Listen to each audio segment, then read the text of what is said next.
everyone, welcome back to my channel. I hope you've all had a nice day so far. I am coming to you with my August wrap up, aka my biggest month of reading ever. I read 22 books in the month of August, so I absolutely flew through the books this month. So let's chat about them. Let's hear my honest thoughts. So we'll start with the books that I had on my TBR for the month. The first book that I read was Queen of Shadows, which I gave a 5-star. I thought it was just amazing. I'm not going to go into too much detail because I am posting a full reading vlog on this one, so stay tuned, but it has been my favourite book of the series so far. This is the 4th book in the Throne of Glass series, I think, and it was just amazing, so stay tuned for those thoughts. The next book I have is The Hating Game by Sally Thorne. I gave this a 3-star. I think this had potential to be really good because it started off quite funny. However, the thing that got me is every single page it felt like the author mentioned how short our main character was and how tall our male main character was, and it was to the point of like infuriation. Basically, this is a workplace romance and very much enemies to lovers. They both despise each other, and then they end up having to go for the same role because a new position's been opened up that they both want, and they're basically competing to get the job. I think the premise behind it is really cool and the story was interesting. It definitely had elements of humour, but it was just the short thing. Literally every single page I feel she was being told how tiny she was, and it was so annoying. That being said, it was still a good read, and I think if I didn't think too much about that, it wouldn't have been bad, but because I started noticing it, I couldn't stop. So 3-star read for me. The next book I'm going to talk about is Reckless by Lauren Roberts. I gave this a 4-star rating, which is pretty good. I don't want to say I was disappointed with this because I don't think I was. I just don't think it was as good as Powerless. Powerless was a 5-star read and Powerful was a 4-star read, which for a novella is very strong. I would almost say I enjoyed Powerful more than this. I found this to be quite repetitive. I think the first half, easily a 5-star read, but then in the second half it felt like we were kind of having the same thing over and over. It was very much like cat and mouse. Basically what it's following is Kai, who is basically chasing Peyton. I don't want to go too much into it because it's obviously the second book, so if you haven't read the first book, I don't want to spoil it, but it's very much like cat and mouse vibes. But it got to the stage where it was like, oh, we're captured, oh, we're free, oh, we're captured, oh, we're free. It was just quite repetitive, but overall, like, love this series so much, like so much. Love these characters. So I think a 4. The next book, which I also don't have on me, is Beach Read by Emily Henry. I gave this a 3.5 star. I did enjoy this book, however, I kind of feel like I read it over too long of a period. Like, I kind of picked it up and then I put it down for a few days, picked it up again, put it down for a few days, whereas I should have just probably read it in one go, because towards the end of the book I was kind of just like, I'm ready for this to be over. It's definitely a cool idea for a story. They're both authors, but they have a bit of like writer's block, so they decide that they're both going to write the other person's genre, and they kind of talk each other through it. Like, he takes her to all these like difficult conversations where he gets his inspiration to write like literary fiction, whereas she takes him on like dates so he can write a romance. And it's a really cute idea. Like, I definitely think if I read this again I probably would enjoy it more, but I just think something about it was just not quite there for me. I do love her other books, but this was a 3.5, which is still good. Like, that's not bad, but yeah, just not as strong as her other books, I thought. The next book I read, which I've actually had on my TBR for quite a while, but I keep putting off, is Dear John by Nicholas Sparks. I had somewhat low expectations going into this one because I really wasn't expecting to love it, but I actually thought it was a really beautiful book. I gave it a 4-star. It follows John, who is a little bit sick of life. He lives with his dad and he doesn't really have a lot going for him. He doesn't really have a proper job or anything, and he's kind of seeing all his people he went to school with sort of have that next step in their life, and he is just in a bit of a rut. So he decides to enroll in the army, I believe, and when he comes back he kind of has a little bit more of a lease on life, and that's where he meets Savannah, and they have a little bit of a romance. She definitely has more of like a privileged background to him, but they absolutely like fall for each other. It follows their story of him going off back to the army and her being kind of at home waiting and how they kind of navigate that. And it's just a really sad but beautiful story. And yeah, I was pleasantly surprised. I think it definitely helped that I went in with low expectations because, yeah, I seemed to enjoy it a lot more than I was expecting, so that was good. The next book I read was Paper Towns by John Green. I actually listened to this as an audiobook. I would give this a 3-star. It was just a little bit boring. I have watched the movie and I do think the movie is better than the book, like, dare I say it. Maybe just because the movie's only an hour and a half and this book I had to suffer through 9 hours. No, I don't want to say suffer through because it actually wasn't that bad. Like a 3-star, it's still fine, but it was just a little bit like, maybe a little bit young for me. I mean, it is a YA, but I think YA can be done very well. Like Reckless, for example, and the Powerless series is a YA, but it's done very, very well. This was just a little bit like, I don't know if it's because the stakes were lower, but pretty much it follows our main character, Quentin, and he basically has a crush on this girl called Margot, and one night she decides to take him along on this adventure, and he's just like, wow, this is the best night ever. And then basically after that night she kind of disappears, but he realizes that she's left her a string of clues to find out where she is. So he's following these clues and getting all his friends to help him find her, and they're like, she's probably gone because she doesn't want to be found, or maybe dead, who knows. But he's like, well, we have to find her. And it's basically just the story of him trying to find her. Probably like 14-year-old me would have loved this, but me now, I'm just like, it was fine. I had a few other books on my TBR that I also listened to as an audiobook. So the first two is It's in His Kiss and On the Way to the Wedding, the last 2 books in the Bridgerton series. So I finally finished the 8 books. I do have one book, it's like the Bridgerton's Happily Ever After, that was also on my TBR, but I didn't read because it's still not ready in my library. But I finally finished the main actual books, which is so exciting. The first one was Hyacinth's book. I gave that a 4.5. I really loved that. Like, I think that might have been my favorite book of the whole series. I'm not going to go into it too much because they're all kind of the same but different, so I feel like you're not going to know until you actually read the book. I definitely recommend reading them in order though. And then the final book was Gregory's book, which again I gave a 4-star to. Very enjoyable. I actually found that one was quite different to the other books. I'd say it was probably mid-tier, but yeah, glad I finished the series finally. I think the series as a whole is probably a 4-star. It was quite good, a little bit repetitive, probably didn't need to be 8 books, but just a fun series, modern but classic. So yeah, I would recommend. Next, I read The Women by Kristen Hanna. This may have been one of my favorite books of the entire month. I gave this a 4.5. This book has just been living in my head like absolutely non-stop for the whole month. It's about the women who fought in Vietnam. It's not a true story, but it's obviously based on like true events. It mainly follows one nurse who her brother goes to war and she decides that she wants to follow, but when she enrolls he sadly passes away, so she just misses him. And her family are like, why are you doing this? Like, women shouldn't be fighting in the war or like fighting as they thought. They didn't think the women were doing anything to do with the war effort. But it is so sad to see how the women in Vietnam were treated. In fact, when they came home as veterans, they weren't even acknowledged as veterans, and people just said no women were in Vietnam. Like, I don't know what you're talking about. But they still had to suffer with all the PTSD that the men did, and they had their own war stories and had to deal with their own gruesome and horrible events that they experienced and witnessed as well. It was very sad. Like, it's a very, very sad book, but it was so well done and just so heartfelt, so enjoyable, and I just did not want to stop reading. I just thought it was so great. So I need to check out more of her books because I know she's got a few good ones. So yeah, that was my first Kristen Hanna and definitely won't be my last. The next book I listened to was Bri Ann by Jessica Knoll. This was also not a true story but based on true events type of novel.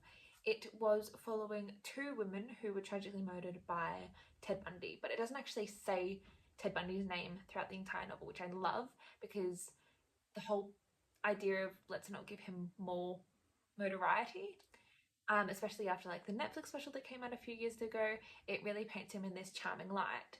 But obviously he is literally a disgusting creature who shouldn't be made out to be this charming, clever man. He should be painted out to be the monster that he is. So this book really did a great job of highlighting that. And it was basically about this woman who tries to solve her friend's murders, and she meets another woman who has also lost a friend to the same person, and they're just trying to work out who is this guy. It was really interesting, like infuriating, especially seeing the police efforts in this. Like so many cases from that time, you get so many cases of police just doing the wrong thing, not believing the victims, not trying hard enough, kind of locking away anyone they can just so that the case is off their hands, sort of thing. So you get a lot of that. So it is one of those books that is just so infuriating, but also you can't put it down. So beware going into it. Of course, there's a lot of trigger warnings, being that it is to do with a real life murder, so, or mass murder, serial killer, all of those sorts of things. So bear that in mind if you are thinking of reading this. But as a true crime lover, I thought this was so well done and just so respectfully done as well. So 4.5 star for me. Next on audio, I listened to Tom Lake by Anne Patchett. This is narrated by Meryl Streep, and it was absolutely amazingly done. Of course, I would expect nothing else from Meryl Streep. The audiobook was just absolute 10 out of 10. Like, I would recommend the audiobook to anyone. The story itself would be a 4-star rating for me. I thought it was really interesting. It definitely gave Seven Husbands of Evelyn Hugo vibes. If you have read that book, it's kind of the story of a woman called Lara, and she is telling her story, her life story, and the story of how she met her husband to her children. And she was in the stage, she was in the limelight at a stage of her life, so it was basically talking about how she navigated that. And it was just like a really lovely story, and I thought it was, yeah, a good time. I would say a solid 4, no more, no less, but yeah, definitely a really enjoyable read. And last, but certainly not least for this part of the video, we have the reappearance of Rachel Price by Holly Jackson. I think she is an absolute genius when it comes to YA thrillers. She does them so well. I would give this a 4.5-star rating. I was absolutely on the edge of my seat the whole time. I was completely shocked by all of the twists and turns. It was just an incredible book. It pretty much follows the story of a young girl whose mother went missing when she was very young, and now I think it's Netflix have come to them and said, we'll pay you to do a documentary about her disappearance and all of that sort of stuff that Netflix do. And they were like, yep, we're having a bit of money troubles, let's bring in this documentary and let's do that. When they kind of wrap up their filming, or they get towards the end of the filming, the mother reappears. She comes back and she is like covered in all of these bruises, and she's still wearing the same clothes that she was wearing when she disappeared. And the daughter is like, I am not buying this at all. So it kind of follows the story. I'm literally getting goosebumps talking about it because it was just so good. Even though I read this like at the very start of the month, so it's been quite a while now, this book was so good. Like, I recommend this so much. But yeah, it pretty much just follows the daughter of the story of the daughter trying to solve what actually happened to her mum. Did she really disappear? Did she disappear by choice? Did she disappear because someone kidnapped her? Where was she all this time? Was she living it up? Was she actually in a horrible situation? What was going on? So the daughter really doesn't believe anything her mum says. She finds some gaps in her stories, and it really starts to develop there.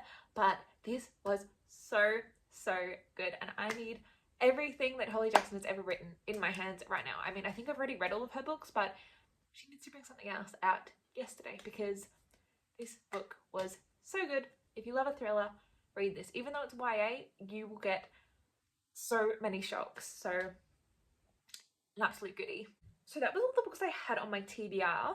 However, I am missing a few that I spoke about in my August TBR video. First one was The Bridgertons, which I've already spoken to you about, The Happily Ever After. Still haven't read that. The next book is The Paradise Problem by Christine Lauren. I actually have read this. It's today the 7th of September, so I've read this in September, the last few days. So I'm not going to talk about it in this video, but I will talk about it in my September wrap-up. But yeah, I didn't quite get to it in the month of August. And then finally, The Empire of Storms and Terror of Dawn tandem read for Throne of Glass. I definitely overestimated my ability. I haven't started this yet, but it's so big. So I will be starting this, I think, on Monday. Today's Saturday, so very soon. So again, this will be in my September wrap-up, but I didn't quite get to it for this month. So now let's talk about the books that I didn't have on my TBR, but I was able to get to in this month. The first one I'm going to start out with is The Things We Leave Unfinished by Rebecca Yarros. This is the only Rebecca Yarros book that I've read outside of the Fourth Wing series, and I thought it was so good. I gave it a 4.5-star rating. It follows a parallel timeline. We've got the one timeline of these two people who, it's her grandma and it's her grandma's story, and her grandma was an author and they are trying to basically finish her story as her grandma has recently passed away, and this man comes in and he says, yep, I'll finish it, but they have had a little bit of conflict. Yeah. And then the other storyline is the grandma's life. So the grandma lived through World War II, I believe, and it was basically her story of her finding her soulmate and like all of the things that unraveled during the wartime. It is absolutely heartbreaking, but it is incredible and just such a fun read. So beautiful. You end up like, it's such a happy ending, but it's also just like a heartbreaking book. So I thought it was great. I don't know what it was with me and reading wartime books this month. What was that, 3 in this month? Which it has been a long time since I have read a book revolving around war, but I was here for it for some reason in August. So yeah, that one, definite recommend. The next 2 books I read was Done and Dusted and Swift and Settled by Lila Sage. I thought these were so good. I think these are actually my first ever cowboy romance books that I've read, but I will not be stopping there. I will be reading many more. I thought Lila Sage was so good, and to think that I'm pretty sure this is her debut book. I gave this a 4.5 and I gave this a 3.5. They were both so fun. They're all interconnected, so that's, who are you? Luke, his best friend, is in the next book. That's Clementine. That's her brother. And who's that? Just a random. And then the next book, it has their other brother and her other brother. That's his best friend. And the girl, that's her best friend. I don't know if I explained that at all, but basically they're all connected somehow. These were so much fun. Like, I literally just had the funnest time. These were so funny and just so cute, and I mean, they're only little, but just like a really happy, enjoyable time. I actually got the ARC for Lost and Lassoed, which I have actually read. I read it again in the last week, so it'll be my next wrap up, but that was incredible.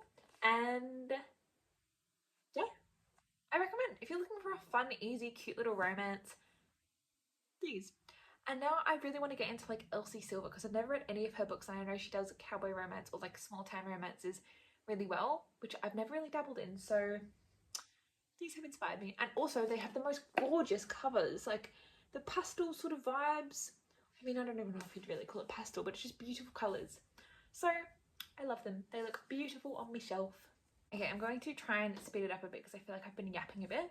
But the next book I read, which I actually listened to as an audiobook, was The Unhandy Mooners by Christina Lauren. I actually met Christina Lauren this month and got this book signed, which is really cool. However, 3-star. It was an okay read. It follows Olive and Ethan, and they go to a wedding and everyone gets food poisoning except for them. And it's Olive's twin sister whose wedding it is. So they have this honeymoon booked, and because they look alike, the sisters like just go. And I actually think it's Ethan's brother. So it's like wedding couple, sibling. The siblings are going, which is kind of weird, but like, anyway, we're just gonna brush past that part of it. So it ends up being the half brother and half sister. I don't even know. They're not related, but it's sister-in-law. Brother and sister-in-law end up going on the honeymoon together, and they hate each other because of something. Like, it was fine. I don't know what it was. I was just kind of uninterested. Like, it was just kind of like, yep. And then there was so many things that happened. Like, her boss showed up, but she lied about having to start, so she ended up lying to her new boss, and then it was a whole thing. I just felt like it was a little bit kind of boring, but it was still fine. It was alright. I then listened to Good Material by Dolly Alton, and I gave that a 3.5-star rating. I thought it was an interesting book. It definitely got better at the end. It basically follows a stand-up comedian who kind of loses everything. He loses his girlfriend, who is everything to him, and it's basically just following him navigating life, being down the dumps, and his friends kind of being there to support him, but it's more just him navigating life, being a single and everything having changed, while his ex has a new partner and navigates her life in a completely different way and appears to be so happy, and he gets really jealous. And I would just say it's just kind of general fiction. I thought it was really interesting, but not probably really my type of cup of tea usually, so 3.5 star. I then read The Wicked King, Queen of Nothing, and How the King of Elfame Learned to Hate Stories, or whatever it's called. I gave The Wicked King a 3.5, The Queen of Nothing a 4, and the novella a 3.5. It has been a long time since I read The Cruel Prince. I think I gave it a 3.5, but it probably was more of a 3. It wasn't that enjoyable to me. I read it straight after I read ACOTAR for the first time, so I think by comparison, it just wasn't that good. I know people absolutely love it, but I think these books were definitely better. I think if I read them closer together, I think I would have enjoyed The Wicked King and probably The Queen of Nothing more. They definitely had potential, but I think because I left it so long and I didn't really understand what was going on in The Cruel Prince, I ended up kind of not liking these as much. I listened to these as an audiobook in the end. I read The Cruel Prince as a physical book, but listened to these as an audiobook, and I felt like that definitely helped. So I would recommend that. But overall, like, the series as a whole was fine. Probably, as I say, would be more enjoyable if I read them a bit closer together. But I liked how it ended, and I thought the novella was fine. It was just fine. Next, I listened to Pride and Prejudice as an audiobook. This is the first time I've ever read this book. I didn't rate it because I don't like reading classics or non-fiction, things like that, because I think they're meant for kind of different time frame for classics, and non-fiction I don't like reading people's like memoirs and things like that.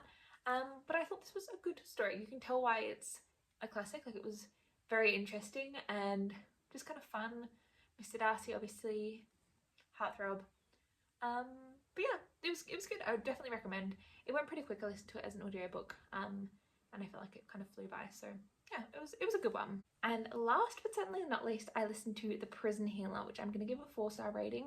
This is my first time listening to The Prison Healer, or actually reading it in any form, and I loved it. So I have actually also since finished the series, since filming this video. In the last 7 days, I've finished the 2 series because they were just that good.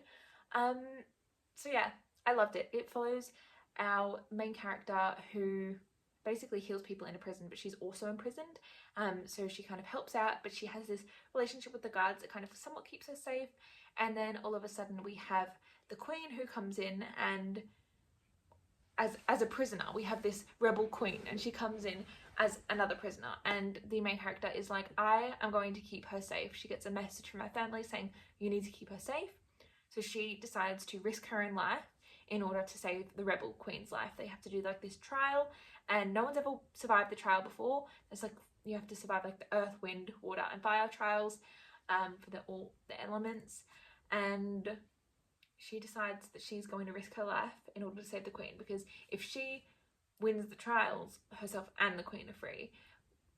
If the queen were to just do it herself, it would obviously only be herself that she frees, but because someone else has volunteered, they both get freedom. And because the queen has come in such a bad shape, she's all worn out and just exhausted and broken and unconscious for so many days, Kiva, the main character, is like, I am going to take your place and I'm going to get us both out of here. So does she? Doesn't she? We'll have to wait and see. But I thought it was so good. There was massive shocks throughout, massive shock at the end.